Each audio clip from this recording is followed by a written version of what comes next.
সত্যি চিন্তায় ফেলে। কখন চিন্তায় ফেলে? যে সমাজটা আমাদের কি হচ্ছে? কেন এরকম হচ্ছে?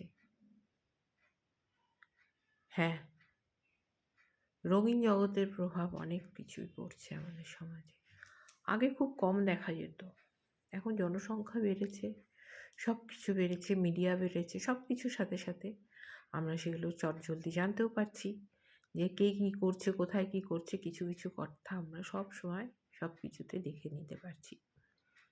কিন্তু বাস্তবিক এটাও তো ঠিক যে আমাদের যে মানে সামাজিক পরিকাঠামো, আমাদের যে একটা সংসার, তার পরিজন, আত্মীয়স্বজন, তার স্নেহ ভালোবাসা, সন্তানরা বড় হচ্ছে, তাদের দায়িত্ব নেওয়া, পিতামাতা, আবার একটা জেনারেশন চলে যাবে, আরেকটা জেনারেশন আসবে। তাদেরকে আবার সে আদর্শে বড় করা, তারা নীতি, জ্ঞান, বিচার, বিবেচনা শিখবে। কীভাবে আমাদের সমাজটাকে সুন্দর রাখতে হবে সেটা শিখবে। কীভাবে সমাজে সবার সাথে চলতে হবে, কীভাবে সুস্থ সমাজ রাখা যায়। হ্যাঁ, তাই না?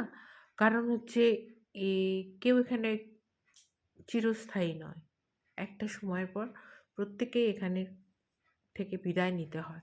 সেজন্য এখানে যতদিন যে থাকে কোনো যাতে কেউ কি বলবো অসৎ উপায়, অসৎ কিছু করে তাড়াতাড়ি কিছু করা সেটা একটা ঠিক নয়।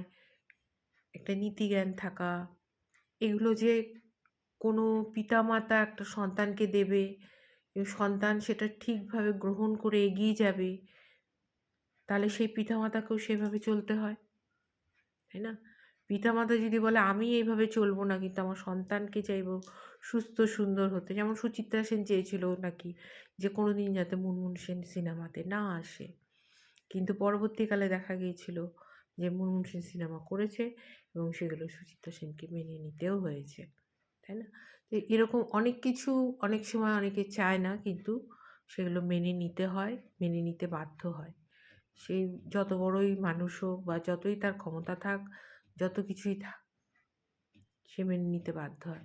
তাই জন্য যে আমাদের সমাজটা কোন দিকে চলছে বা কিভাবে চলছে সেইটার দায়িত্ব আমাদের প্রত্যেকের মধ্যে, যারা এইগুলোর মানে কি বলবো বয়ে নিয়ে যাওয়ার দায়িত্বে থাকে বা যাদের বয়ে নিয়ে যাওয়ার মতো বয়স হয়ে গেছে, হয়েছে, তাদের কাঁধে যখন এই দায়িত্বগুলো থাকে তাদের কিন্তু চারিদিক বিবেচনা করে এগুলোকে ঠিকমতো চলা উচিত। কিন্তু তারাই যদি ভুল পথে হুটহাট করে যে কোনো কিছু করে ফেলে, যে কোনো কিছু ডিসিশন নিয়ে নেয়, যে কোনো পদক্ষেপ নিয়ে নেয়, উম যা কিছু জীবনের পরিবর্তন ঘটিয়ে ফেলে, তাহলে কিন্তু সে কিন্তু পরবর্তী জীবনে অবশ্যই তার দুর্ভোগ থাকবেই।